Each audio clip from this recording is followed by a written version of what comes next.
Good morning, good afternoon, good evening, wherever you are. It's always good to be with you. This is Graham Moore, as it says on the slide, and I'm really pleased to welcome you to this webinar that I'm doing called The High Cost of Poor Managing. I know there's a high cost, and what I want to do in this time that we're together is to give you some indication of how you can avoid some of those costs. So let me first of all tell you a little bit about me, Graham Moore. I've been around doing these things for a long time, 25 years of developing others. I've done over 3,000 training days during that time. I'm a certified master of the Leadership Challenge. And for those of you who aren't aware of the Leadership Challenge, it's one of the most widely recognized leadership development programs globally. It's been around for a long time, over 35 years of ongoing research based on the book now called The Leadership Challenge, which is in its 6th edition, and they are currently working on the 7th edition. So leadership, that's important. And I've worked in over 20 countries on 5 continents. But a little bit more about me. I didn't just read a book and claim that I was an expert on leadership. At the age of 29, just a few years ago, I had 5 direct reports, and there were between 60 and 80 staff over the period of time that we were there. 5 direct reports, that number of staff when I was 29. So I learned a lot about leadership way back then, way back 10 years ago, more than that. So what is the cost of poor managing? Look at all the money going down the hole, the black hole. What is the cost of poor managing to the economy? How much is it costing your company? Well, let's look at the economic cost of poor managing. In the United States, in excess of $400 billion lost in 2021. $400 billion lost. This is more than many countries have in their entire GDP. And yet that was lost due to poor managing. So why does this happen? Well, I'll come to that after we look at the results or the consequences of poor managing. Clearly, these are obvious. Reduced productivity, increased absenteeism. People will stay away. They won't bother coming in to work. They'll find excuses not to be there. There is reduced engagement. And of course, engagement is the opposite to absenteeism. When people are engaged, they love being there. But when they have poor managing, they'll stay away or try to. Increased attrition, people will leave the organisation. Of course, there's going to be lower morale. In fact, in some cases, it can be so low, it can almost be toxic. People don't want to be there. There's, of course, going to be a reduction in innovation.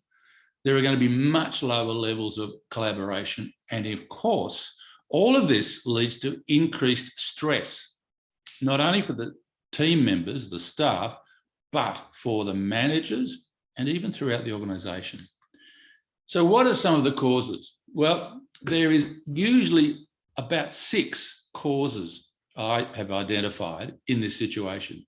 The first is that there is no or inadequate training, that the people who are in the managing roles don't have enough skills or competencies to be able to handle it correctly.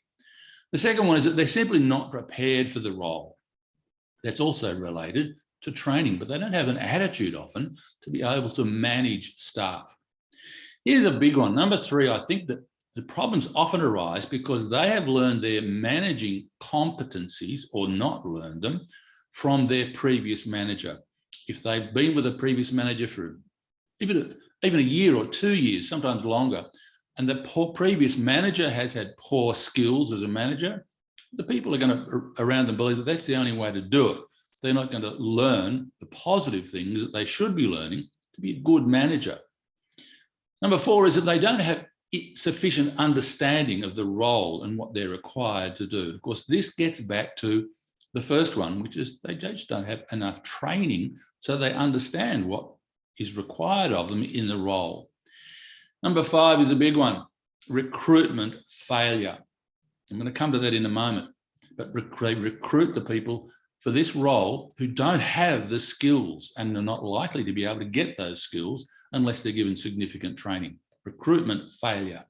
And of course, six is stress. And this is caused by all of the above. This is going to impact on the effectiveness of the manager. So let's talk about recruitment.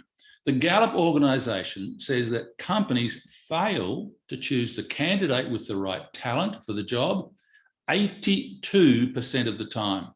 82% of the time they get it wrong. Look, I'm sorry, but this is really an indictment of the HR department. And I know that if you've read the book Good to Great by Jim Collins, what he says in that book is that HR should stand for hire right. So it's important that the HR department hire the right candidates for the position. This 82% is a huge failure in terms of getting the right talent. So let's look at the way some managers operate. So here's my question to you right now, and I want you to put your hand up in the chat box if you say yes to this. Do you remind your staff, your team members, to do what you've asked them to do? So let's see.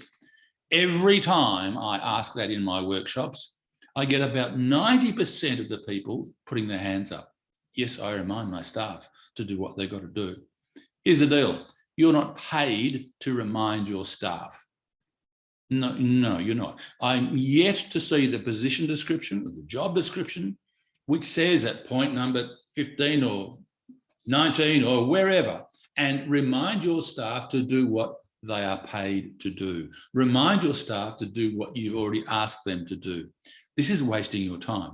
I want to show you a process later on where you don't do that. Do you solve problems? You're not Dad.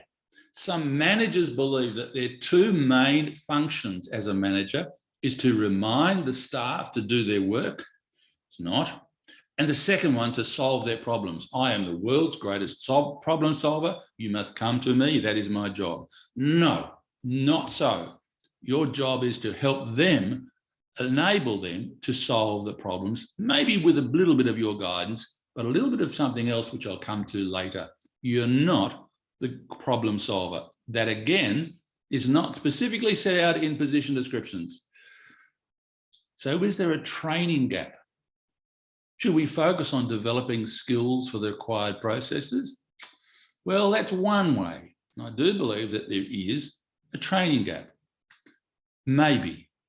So what am I really looking at here?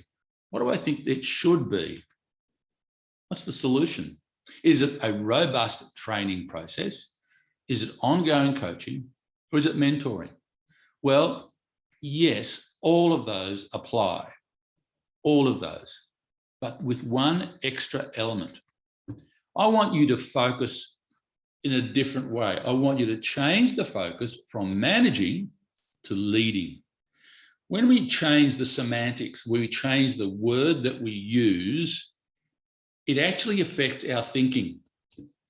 So move away from managing, I am a manager, move that focus away to your thinking that I am leading the team. Some years ago, I had a senior executive, in fact, he was managing director of a medium-sized company. And he said, Graham, I feel that I'm always having to push my people. I said, wow, that sounds like hard work. Wouldn't it be easier for you if you led your people? Oh, this was a bit of a challenge to him.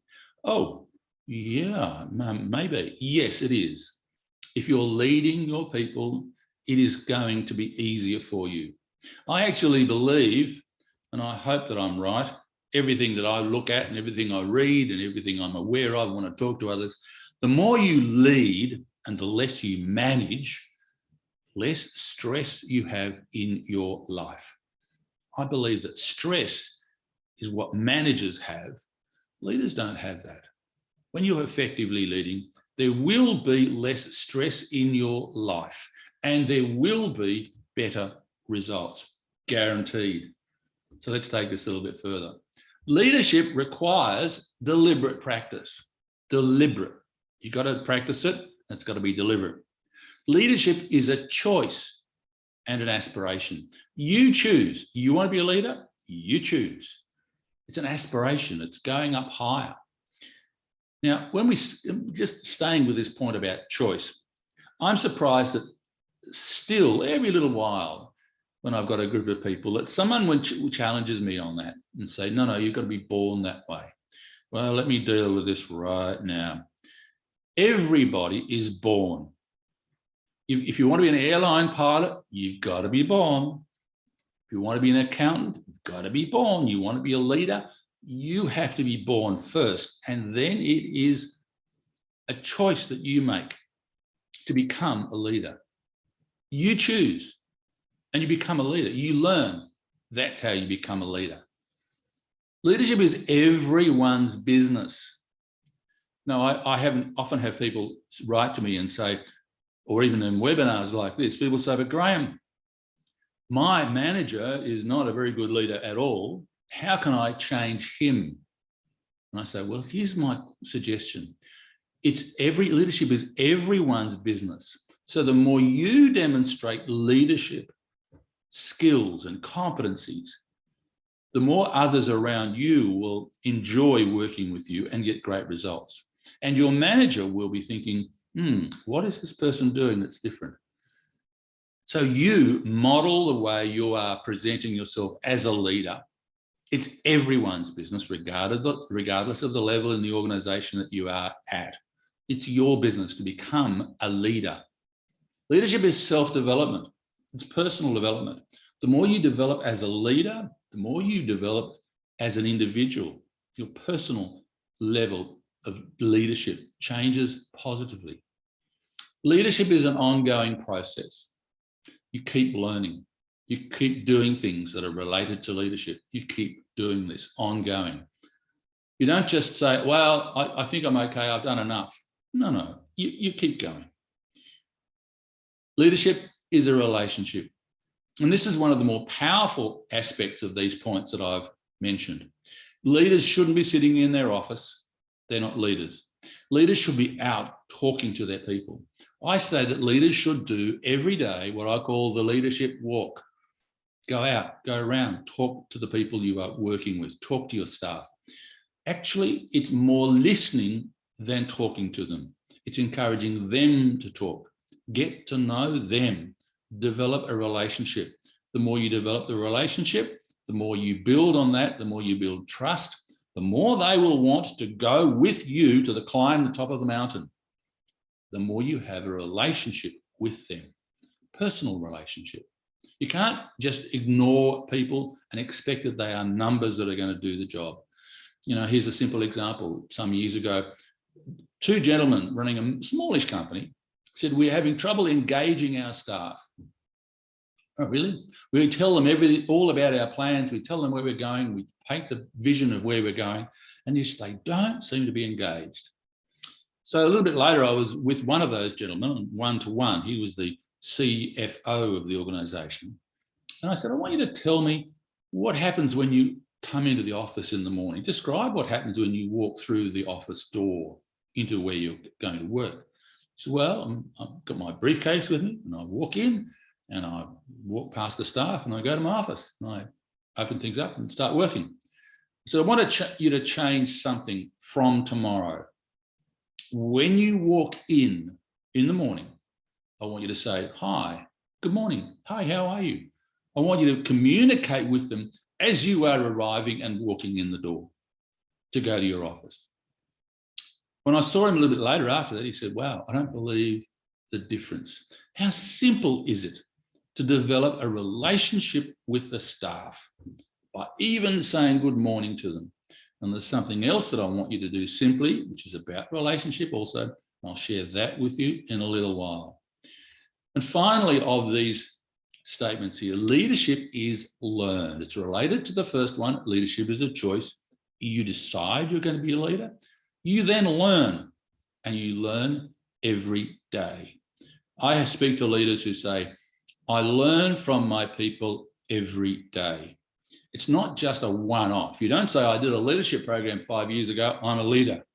No. You do it and you learn every day and you get great results. So where have I taken these from? Well, here's a little letting for you. These, of course, if you haven't realized it, come from the Leadership Challenge. These are what we call the fundamentals in the Leadership Challenge. And these fundamentals have been proven over the years that the Leadership Challenge has been around to be absolutely firmly at the top of people's list in terms of what they should be doing as fundamentals. I mentioned the Leadership Challenge. There are the names of the two authors, Jim Kouzes and Barry Posner. And this is how they define leadership. Leadership is the art of mobilizing others to want to struggle for shared aspirations. So let's just break that down a little bit. It's the art. It's not a science, it's an art. And that means it's what you do. So it's kind of personal. It's the way you do these things. It's the art of mobilizing others. The word mobilizing is to move people, get them going, move them.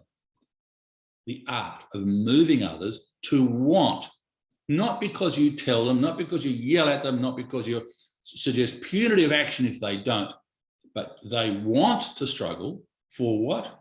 For shared aspirations. This is what we want, what we are going to achieve as aspirations, not me, but we, shared aspirations. That's how Jim and Barry define leadership. Now, here's one really important part of the way we're going to get the best out of people. What is purpose?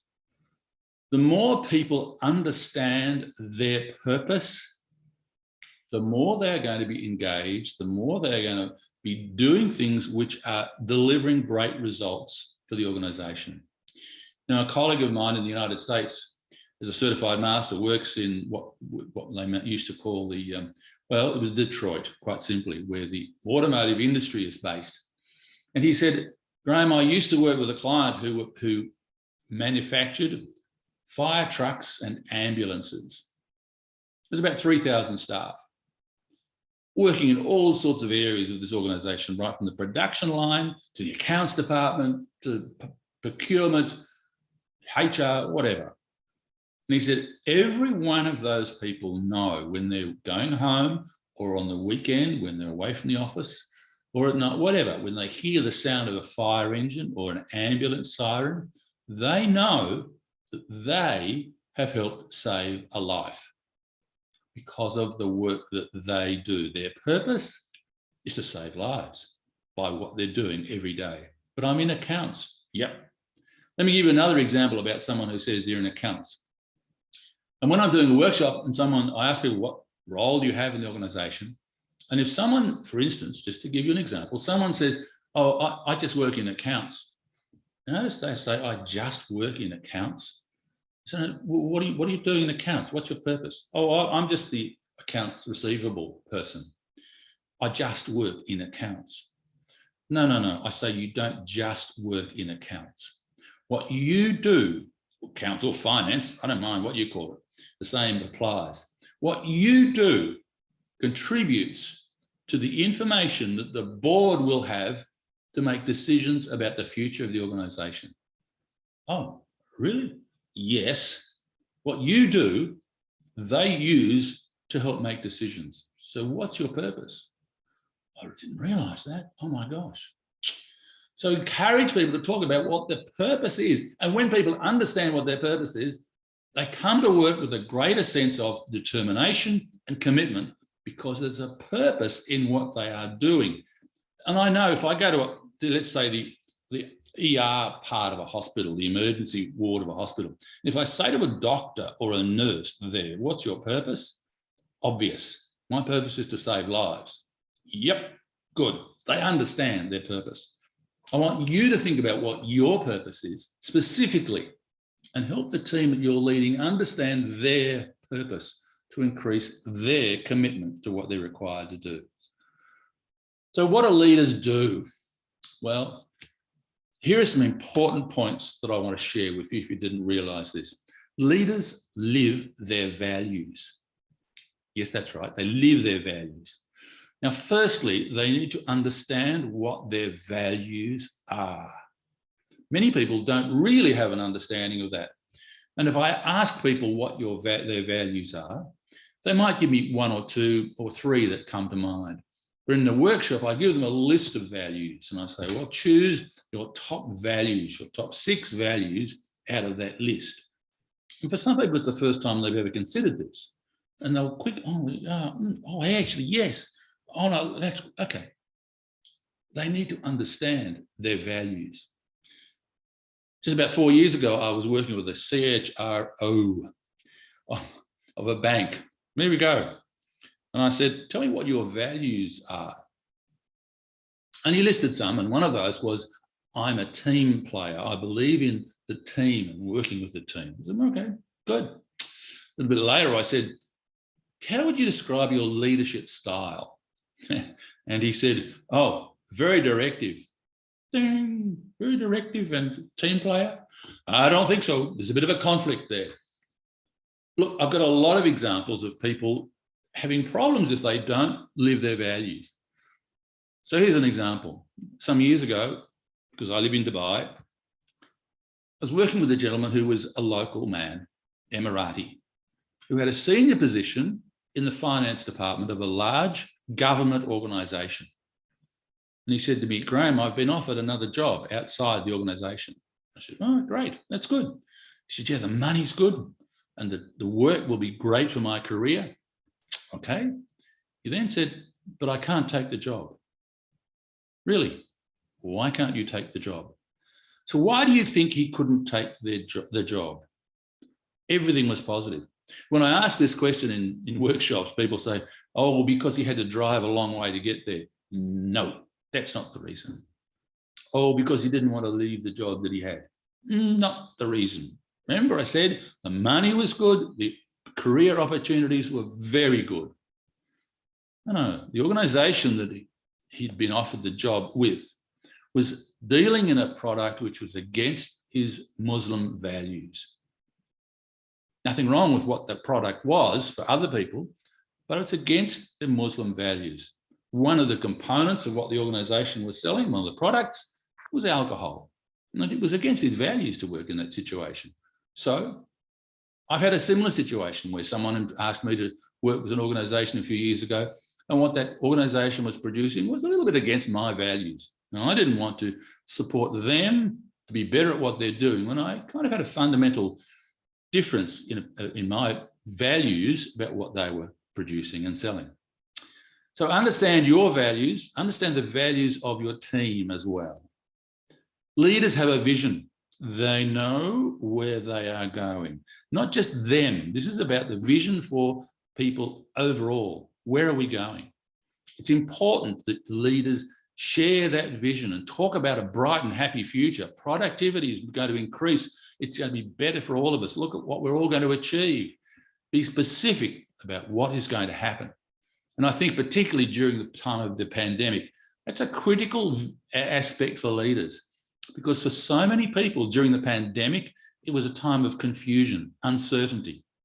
When leaders can communicate, articulate a clear vision, even though we're still in uncertain times, to talk about what's going to happen when we are out of this difficulty that we are in. Leaders encourage others to find a better way. Absolutely. In the Leadership Challenge, we call this challenge the process. Find a better way. There's always got to be another way of doing something. And I say here that when we've finished, let's just say, a major report, or when we've finished a particular activity or exercise or task that's taken some time to do, perhaps it's installing the new software throughout the organisation, perhaps it's moving the organisation to new premises. I don't care.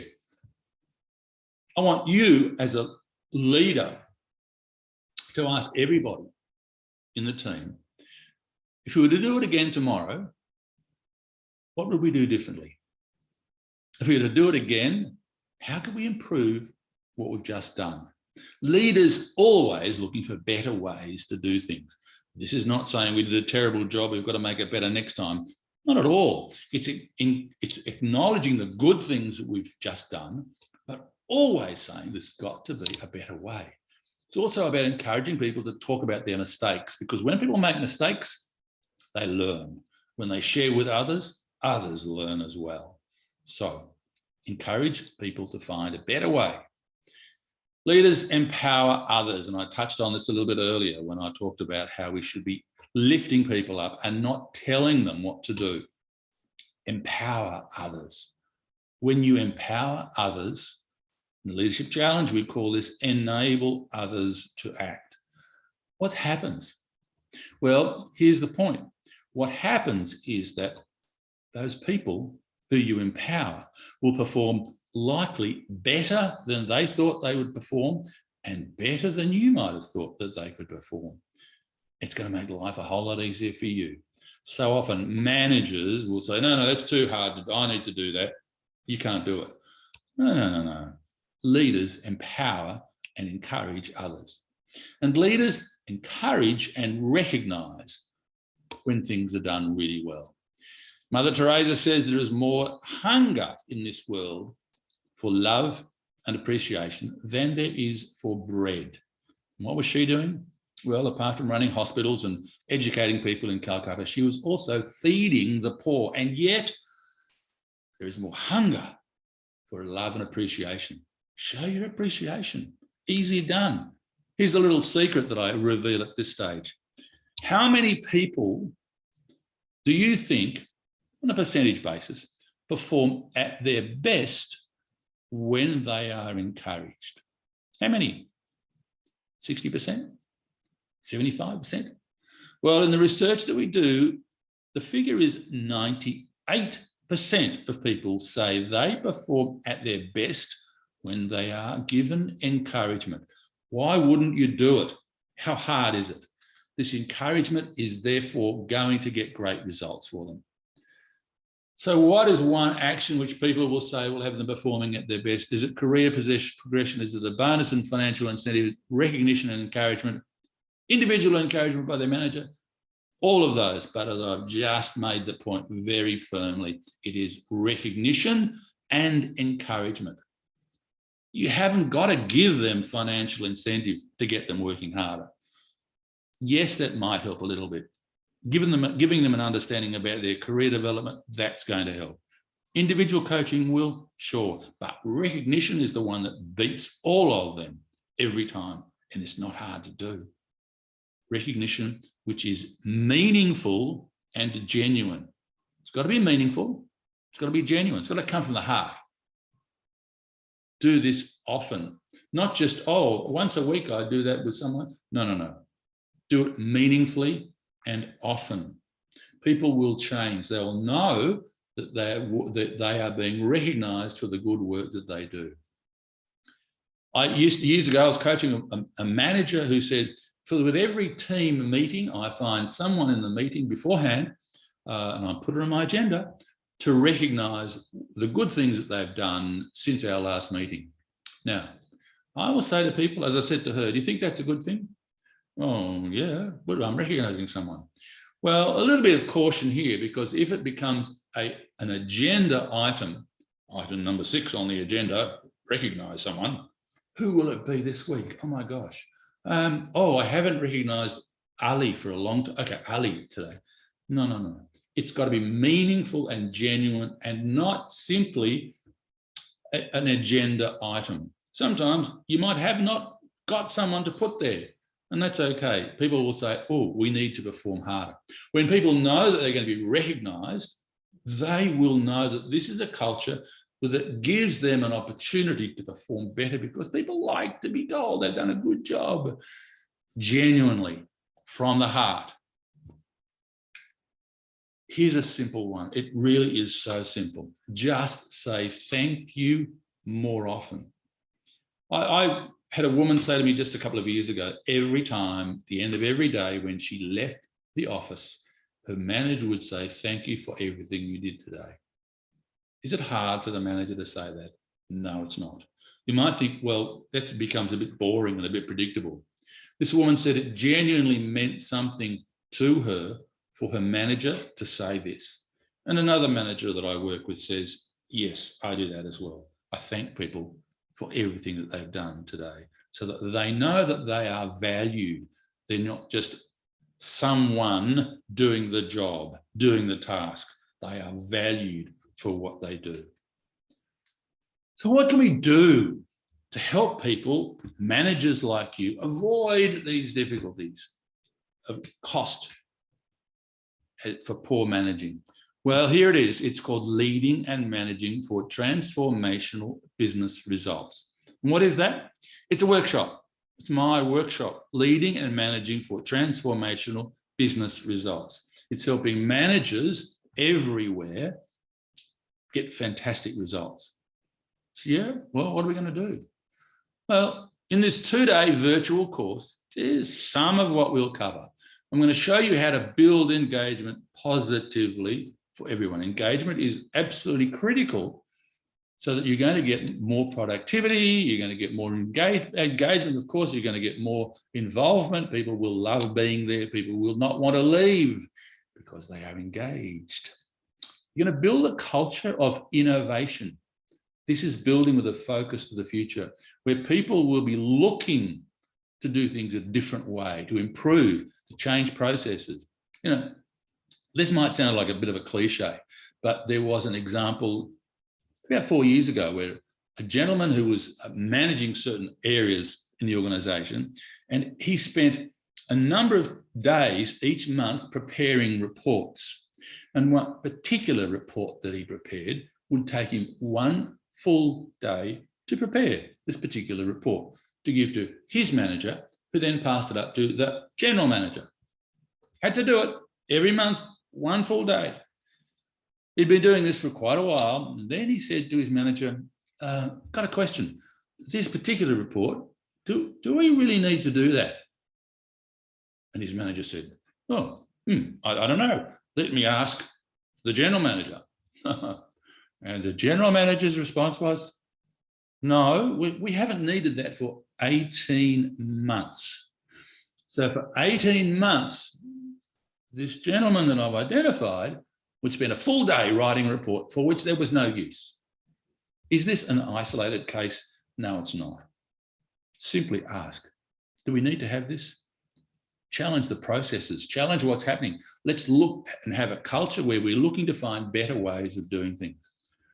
I want to help you drive performance where you and the team are agile and adept. That's quick moving and quick to change. Agile and adept. I want to eliminate your levels of stress and eliminate any team stress as well, because, as I said earlier, I don't believe that leaders are stressed. I want you to show you correctly and effectively how to delegate, supercharging with empowerment. That's not hard when you know how to do it effectively and you get great results. And then I'll show you the 5-minute power coaching process to build the performance of the people. They love it. They learn more skills, they improve their competency, they perform better because you are showing them in 5 minutes how to do things more effectively. There's 3 other elements in this course which I know are important. They're not only important, but in many respects, they're unique. The first is setting the ground rules, easy conversations, and creating a team of choice in 3 months. So let me spend a little bit of time now talking about those 3. So which ones can I share with you now? I'll get you to vote. 1, 2, or 3. Setting the ground rules, easy conversations, or creating a team of choice in 3 months. Well, that's a bit of a tease asking you to vote 1, 2, or 3. I'm actually going to briefly talk about the 3 of those. So let's talk about the ground rules. I say this is the 20-minute conversation which every manager must have with team members, new team members, but which I say 85% of managers never do. So how soundly based is my 85%? Well, I'm guessing it might be 86. But the point I'm making is most managers don't have this conversation. And this is with members who join either from outside the organisation or even if they're internal joiners. This is an essential conversation. So what are we going to cover? We're going to cover the performance expectation that you have from them. That's number 3, what you want from them. Their behaviour, which is what you want from them. Their performance, as I said, what you want from them. In simple, specific terms, I'll give you an example. I'm going to say this. This is just breaking it down really simply. When you give a task, you'll say to this person, I'll give you the time frame for delivery. I'll be very clear when I want this report finished, whatever it is. I'll be very clear on the deadline. Is that okay? Yes, they will say. And I expect you'll deliver on time. Is that okay? Yes. And I know that if you have any issues or questions, you'll come to me and discuss them with me. Is that okay? This framework is the start of setting expectations with that person and every team member that eliminates your need to remind them to finish the report because they've made a promise that they will deliver it on time. You've asked them, is that okay? And they've said yes. And you've said, if you've got any issues or questions, you'll come and discuss them with me. You are saying to them, if you're going to be delayed, you've got to come and talk to me. I am not going to remind you. This delivers better results. I'm giving you the solution right now. Easy conversations for transformational results. You may have heard of the process which is called difficult conversations. The book has been around a long time. About 3 or 4 years ago, a manager said to me, Graham, we've been told by the HR department that we need to have difficult conversations with our team. I said, oh, really? How do you feel about that? I don't like it. Of course not. No one wants to have difficult conversations. I will show you how to have easy conversations that get results for you. And you have no difficulty or resistance to conducting these conversations because they are easy and they get results. I'll show you how to do that. There are 3 components: the setup, the content, and the commitment. I need a little bit more time, so I need to have you on the workshop to explain how to do this. It's easy. It's not hard. It gets results. And here's the third of those extra elements in my workshop that I talk about: creating a team of choice. So what's a team of choice? Team of choice, quite simply, is a team that everybody wants to be in. They love what they're doing. They love what is happening. They are engaged. They are collaborating. They come to work early. They are committed to the outcome. And other teams in the organisation will say, what's going on over there? They want to go and join your team. I'm not making this up. These are the results that I'm getting from doing this, showing people how to create a team of choice. What does a team of choice mean to you? This is what I ask team members. What is a team of choice? I get them to describe what it is. And then we set about achieving that in 3 months. When we've got a team of choice, clearly people understand where they're going, clearly understand purpose. They collaborate at a deep level. They challenge new ways to get things done. They love what they're doing. They are empowered, and of course, they are accountable and they are motivated. Team of choice. I'll show you how to do that in 3 months and you'll get great results. 3-month plan to create a team of choice. That's what you'll get out of attending this workshop today, leading and managing for transformational business results. That's it, leading and managing for transformational business results. And if you want, you can reduce the cost of poor management. You can have your team as an example in the organisation of great results that you can get. Simple. So here we go. Email me, graham@moresuccessne.com, or you can visit the website. I want you to have the opportunity to get transformational business results consistently. And I hope that what I've shared with you today gives you some opportunity to try some of those things that I've talked about, and you'll see the difference. And then, even before then, I'd love to have you on this workshop. I know it delivers great results. Good to be with you. Have a great day.